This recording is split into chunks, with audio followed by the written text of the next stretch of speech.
శ్రీరాముని చరితమును తెలిపెదమమ్మా ఘనశీలవతి సీత కథ వినుడోయమ్మా.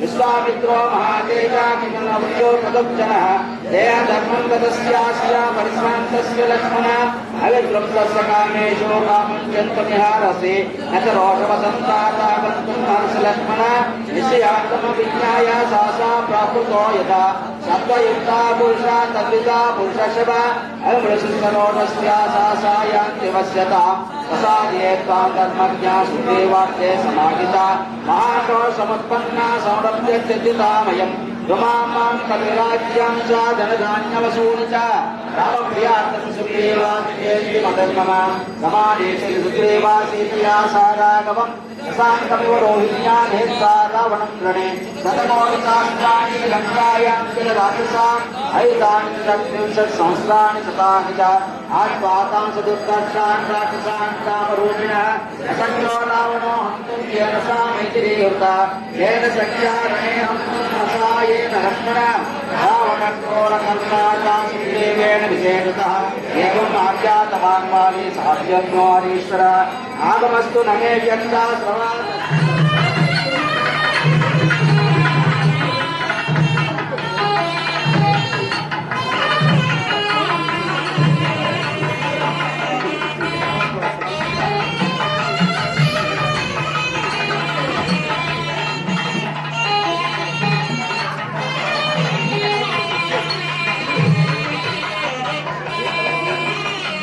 कुमारादि योगीन्द्रा नादित्य चन्द्राङ्गारकविरबृहस्पतिशुक्रधरेश्वरराहुगेत्यादि सर्वे ग्रहाः विश्वे देवादि सर्वे देवाः भगामोक्षचतुर्विधपुरुषार्था लवणशिक्षुसुरा सत्पिनशिक्षीलजलार्णवादि सप्तसमुद्रा इंद्राग्नियमणरुद्रवर्णवायुकुबेरगीशानात्यष्टदिक्पालका दशदिक्समूहैः उग्रसोमसरणदिन्द्यभिक्षुकाभिर्बुद्धिविरागिपादुकेश्वरकपालकेय भौमभिषका एकादशरुद्रा सवितृवर्यपवित्रवर्ण अंशुमाल भगवतेन्द्रविवस्वत्कोशधाकृत्वष्ट्रो विष्णुद्वादशादित्या मरुण वृषभनहुषजय अनिल विष्णु प्रभार प्रत्योष अष्टवसुभिः स्वायम्भवसारादिशमुत्तमनामसरैव रदाक्षुसवैव स्वरा सूर्यसावर्णिक दक्षसावर्णिक ब्रह्मसावर्णिक रुद्रसावर्णिक धर्मसावर्णिक लौक्यसावर्णिक भौत्यसावर्णिक चतुर्दशभेदमन्वीन्द्र सप्तऋषिगण चतुर्दशभुवन पञ्चदशवक्ष षोडशस्मराक्षरमन्द्रोपमन्द्र ओंकार ओंकार वषट्कार स्वाहाकार स्वधाकार सुखरुद्र पुण्यपाप धर्मा धर्मा चपंडी सर्वजीवन नायक जलति नटहत जलसरिद्गत सर्वजीवन नायकं मरुसरिद्गतकं भुकाचितमस्तकान्ति विराजितं यज्ञभागविवेकधारिकवेदवेद्यनतिप्रदं मङ्गलप्रदवाद्यघोषणवरुणतालमिदं तत्त मङ्गलप्रदवाद्यघोषणवरुणतालमिदं गिरतटुवरुणतालमिदं पुराणं महाधनुं विदारकं नमामि राममीश्वरं सदातवर्षकारिणं तपोवनेविकारिणं हरेषु चापधारिणं नमामि राममीश्वरं मुक्तदायकं जटायुमोक्षदायकं प्रविद्धकीशदायकं नमामि राममीश्वरं प्रसङ्गसङ्गसम्मतिं विभक्तनिम्नगपतिं दयास्यवन्तसम्प्रतिं नमामि राममीश्वरं विभीषदेववन्दितं विभीषदेवकल्पनं अतिथिनाथवर्धनं सुबन्धुशोककल्पनं नमामि राममीश्वरं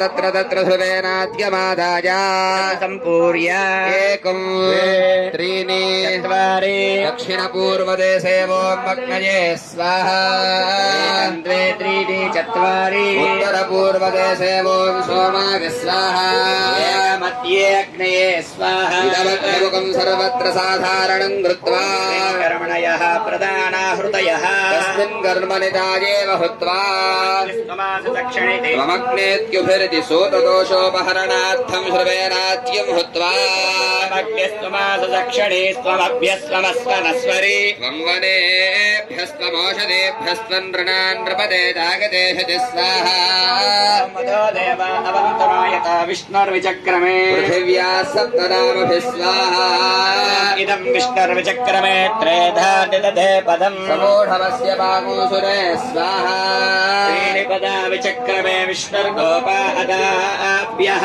ततो धर्माणि धारयन् स्वाहा कर्माणि पश्यत यतो व्रतानि पस्पसे तस्य योग्यस्य విజయనగరం కళ్యాణ్ వెంకటేశ్వర స్వామి సన్నిధిలో స్వామివారి యొక్క ఆజ్ఞా విశేషం చేత జరుగుతున్నటువంటి శ్రీరామ సామ్రాజ్య పట్టాభిషేక మహోత్సవంలో అద్భుతంగా 4వ ఆవృత్తిలో కిష్కింధాకాండ పూర్తయి రేపు సుందరకాండలో ప్రవేశిస్తున్నాం. ఈ సందర్భంగా విద్యుక్కులందరూ కూడా వారి వారి అభిప్రాయాలను తెలియజేయాలనేటువంటి ఉత్సుకతతో ఉండటం చేత ఈ కార్యక్రమాన్ని అందరూ కూడా వారి వారి అభిప్రాయాలని ప్రకటించాలి అనే ఉద్దేశంతో ఈ కార్యక్రమాన్ని నిర్వహిస్తున్నాం. మొట్టమొదటిగా ఈ విశేషమైనటువంటి కార్యక్రమం కేవలం శ్రీనివాస సేవా సమితి వారి యొక్క సంపూర్ణ సహకారంతో వారి యొక్క సుసంకల్పంతో జరుగుతున్నటువంటి కార్యక్రమం.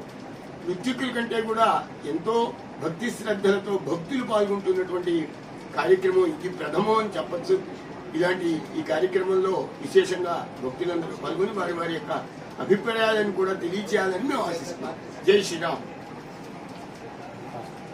జై శ్రీరామ్. ఇక్కడ విజయనగరంలో రింగ్ రోడ్లో వెంకటేశ్వర స్వామి దేవాలయం అని అంటాం దీన్ని. ఇక్కడ చాలా అద్భుతంగా వైభవంగా 108 రోజుల పాటు రామాయణ పారాయణ జరుగుతోంది. దీనికి అంగాలుగా చాలా కార్యక్రమాలు, క్రతువులు, ఇష్టులు, సాయంత్రం పూట సద్గోష్ఠి, రామాయణం మీదే ప్రవచనాలు, చాలా పెద్ద పెద్ద అనుభవజ్ఞులైన వాళ్ళతోటి జరుగుతున్నాయి.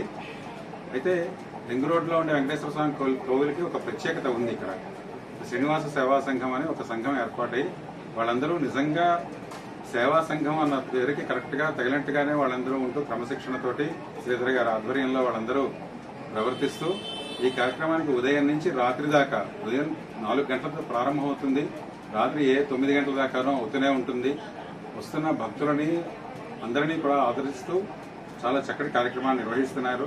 ఇలాంటి కార్యక్రమాలు ఇదివరకు కూడా ఈ వెంకటేశ్వర స్వామి కోవిల్లో జరిగినాయి.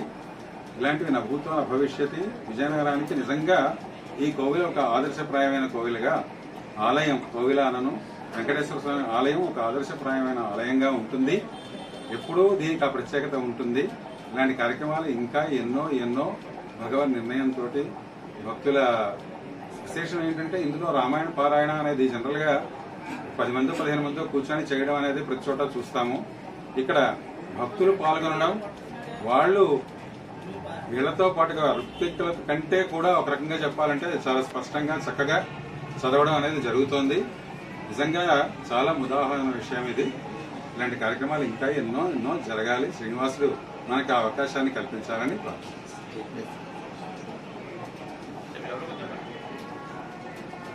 చెప్పండి సార్.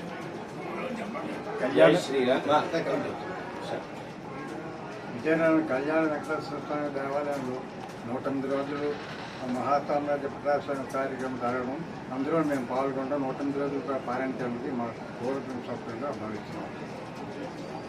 జై శ్రీరామ్. శ్రీమద్ రామాయణ పారాయణ మహాయజ్ఞం. యజ్ఞం అంటేనే లోక కళ్యాణం కోసం చేసేటువంటిది. దాని యందు అనుభూతిని తెలియజేయమని గురువుగారు ఆదేశం చేశారు.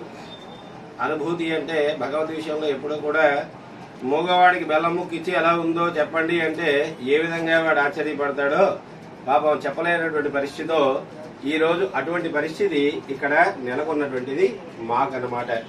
ఎందుకంటే ఇంతమంది ఋత్విజులతో ఇంత వైభోగంగా జరుగుతున్నటువంటి ఈ మహాయజ్ఞంలో భూలోక వైకుంఠంలాగా చక్కగా బయట నారద దుమ్మురాదులు ఆహ్వానం పలుకుతూ ఉన్నారు. లోనేమో శ్రీనివాసుడు చక్కగా శ్రీదేవి భూదేవి అనపాయనులందరితో కలిసి ఉన్నటువంటి వైకుంఠంగా ఒక పక్క, మరో పక్క శ్రీరామచంద్రుడేమో ఆరాధ్య దైవమైనటువంటి రంగనాథుడి దగ్గర కూర్చొని హాయిగా రామాయణ పారాయణ వింటూ ఉంటే, తిరుమలలో ఎలా అయితే శ్రీమద్ రామానుజుల వారు 18 పర్యాయాలు శ్రీమద్ రామాయణ పారాయణ చేస్తే శ్రీనివాసుడు వెలిసి పక్కని తన పాదుకలను ఏర్పాటు చేసుకున్నాడో, అలాగే ఆ రామస్తూపం దగ్గర ఏర్పడినటువంటి పాదుకలు కథలో ఉన్నటువంటి ప్రతి పాత్రని కూడా మనం అన్వయం చేసుకుంటూ ఉంటే, ఇక్కడ మనకు జరిగేటువంటి ఈ రామాయణ క్రతువులో వీళ్ళందరూ కూడా ఆ పాత్రలు లాగా కనిపిస్తూ ఒక దివ్యానుభూతిని పొందుతూ ఉన్నాము. ఎలాగైతే వశిష్ఠుల వారికి సమగ్రం కూడా తెలిసి నడిపించారో అలా మా గురువు గారి దగ్గరుండి నడిపించడం, అలాగే గాంభీర్యమైనటువంటి స్వరూపంతో ఉంటూ అందరికీ చక్కనైనటువంటి నిర్దేశాలను చేస్తూ ఉన్నటువంటి ఆచార్యులు సంపత్ కుమారాచార్యులు కావచ్చు, అలాగే తర్వాత రామకృష్ణమాచార్యులు గురువు గారు కావచ్చు, వీళ్ళందరూ కూడా దగ్గరుండి నడిపించడం, సభలో ఆ మీద కూర్చొని చదివేటువంటి ప్రతి ఋత్విజుడు కూడా ఒక వాల్మీకి లాగా కనపడుతూ ఉండడం, అలాగే కింద కూర్చున్నటువంటి ప్రతి భక్తుల్లో కూడా అన్నమాట ఎత్ర ఎత్ర రఘునాథ కీర్తనం తత్ర తత్ర కృతమస్తకాంజలిం బాష్పవారి పరిపూర్ణలోచనం మారుదన్నమత రాక్షసాంతకం అన్నట్టుగా నమస్కారం పెట్టే సమయంలో ప్రతి భక్తుడిలో కూడా భక్తాగ్రేసుడైనటువంటి హనుమంతుడు కంటపడుతూ ఉండడం, అలాగే వానర దండులాగా రామదండులాగా ఉన్నటువంటి సేవకులందరూ కూడా వాళ్ళ యొక్క అధినేత అయినటువంటి మన శ్రీధర్ గారి తాలూకా ఆధ్వర్యంలో ఎంతో చక్కగా ఇంకా ఇంకా ఇంకా ఇంకా ఏం చెయ్యాలి అనే క్రమశిక్షణతో చక్కనైనటువంటి సేవని వారి అందిస్తూ ఉన్నటువంటి వాడికి ఉత్సాహాన్ని కొలిపించడం అనేటువంటిది ఇంకా ఎన్నో అనుభూతులతో నిండి ఉన్నటువంటిది. ఒకమారు రామాయణ పారాయణ ఏకైకమక్షరం పురోక్తం మహాపాతక నాశనం అన్నారు. ఒక్కమారు అక్షరం పలికితేనే మహాపాతకాలు పోతాయంటే 108 పర్యాయాలు కాదు 120కి పైగా ఋత్విజులతో జరుగుతున్నటువంటిది. మరి భక్తులు చేసేటువంటి ఎన్ని వందలో లెక్క కూడా అందనటువంటి పరిస్థితులు ఉన్నాయి. ఇన్ని మార్లు రామాయణ మహాక్రతువు జరుగుతున్నటువంటి ఈ సందర్భంలో స్వామి యొక్క అనుగ్రహం అందరి మీద కూడా పరిపూర్ణంగా ఉంటుంది. ఆళ్వార్ల చేత సేవించినటువంటిది దివ్యక్షేత్రం అయితే ఎంతో మంది ఆచార్యులు అడిగిరి జీయర్ స్వాములు ఆచార్యులు వారి యొక్క అమూల్యమైనటువంటి వచనాలను చెప్పి అడుగు పెట్టినటువంటి ఈ ప్రాంతం ఇంకా చక్కనైనటువంటి దివ్యక్షేత్రంగా వెలుగొందుతూ అందరికీ పెరుమాళ్ తాలూకు అనుగ్రహం పరిపూర్ణంగా లభించాలని, ఇలాంటి పుణ్యకార్యాలు ఇంకా ఎన్నో ఎన్నో గురువు గారి అనుగ్రహంతో కొనసాగాలని మనసారా కోరుకుంటూ జై శ్రీమన్నారాయణ, జై శ్రీరామ్. ఈ కళ్యాణ వెంకటేశ్వర స్వామి సన్నిధిలో రాముడి మహాసామ్రాజ్య పట్టాభిషేకానికి మేమందరం పాల్గొనడానికి నేను దాసుడు రామాచార్యులు వెంకటరామాచార్యులు అని నేను బెంగళూరు నుంచి వచ్చి ఇక్కడ పాల్గొంటున్నాను.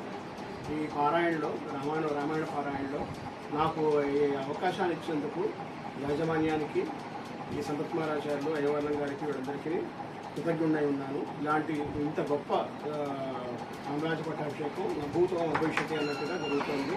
చాలా సంతోషంగా ఉంది. చరితం రఘునాథస్య శతకోటి ప్రవిస్తరం ఏకైకమక్షరం ప్రోక్తం మహాపాతకనాశనం. ఇంత గొప్పదైనటువంటి రామాయణ పారాయణ చరి 108 సార్లు అందరి చేత చేయించడం శ్రీనివాస సంఘం చాలా గొప్పదైనటువంటి ఒక భవ్యమైనటువంటి రమణీయమైనటువంటి భక్తి రసభరితమైనటువంటిది. ఇది ఎక్కడా ఇటువంటిది చూడలేదు, కనలేదు, వినలేదు కూడా. ఇంకోటి ఏంటంటే ఇందులో ఋత్విక్ స్వాములు ఒక్కరే పారాయణ కాకుండా మిగతా మహిళలు కూడా జానకమ్మల్లాగా వచ్చి అలంకరించుకొని చక్కగా వచ్చి అందరూ చాలా చక్కగా పారాయణ చేయడం అనేటువంటిది వాళ్ళ తాలూకు సాంసారికమైనటువంటి బాధలన్నీ పక్కన పెట్టి రామచంద్ర ప్రభువే దైవం అనుకొని వాళ్ళు వచ్చి ఎంతో భక్తితో చేస్తున్నారు. అది చాలా కమనీయమైనటువంటి దృశ్యంగా ఉంటుంది.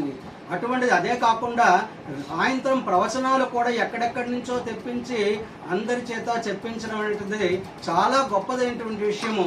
దీనివల్ల రామాయణ ప్రాశస్త్యం అంతా కూడా లోకమంతా విదితమయ్యి రామచంద్రుడి తాలూకా పరిపూర్ణమైనటువంటి కటాక్షాలు ఈ జగత్తుకంతటికి ఉండి ఈతి బాధలన్నీ పోయి కాయేన వాచ మనసేంద్రియవా బుద్ధ్యాత్మనవా ప్రకృతే స్వభావాత్ కరోమి ఇజ్జత్ సకలం పరస్మై నారాయణాయతి సమర్పయామనుకొని అందరూ కూడా రామచంద్రుడి తాల కృపా కటాక్షాలన్నింటినీ పొందడానికి రామనామాన్ని అంతటా వ్యాప్తి చేయడానికి ఇది చక్కనిటువంటి అవకాశాన్ని కల్పించినటువంటి శ్రీనివాస సేవా సంఘానికి దీనికి సహకరించినటువంటి భక్త కోటికి అంతటికీ కూడా ధన్యవాదాలు తెలుపుతూ మా ఋత్విక్ స్వాములందరి తాలూకా సంఘంతో మేము ధన్యవాదాలు తెలుపుకుంటున్నాం. ఇంకా ఇంకా ఇటువంటి గొప్పదైనటువంటి రామ మహిమే కాకుండా కృష్ణమయం చేస్తూ భాగవత సప్తాహాలని కూడా చెయ్యాలని నేను మనసా వాచ కర్మణ వారికి పరిపూర్ణమైనటువంటి ఆశీర్వాదాలను తెలుపుతూ ఈ కార్యక్రమం సురుజ్యంగా హృద్యంగా భవ్యంగా కొనసాగాలని ఇంకా ఇంకా వాళ్ళకి బలాన్ని ప్రసాదించాలని ఆ పరమాత్మను వేడుకుంటున్నాను.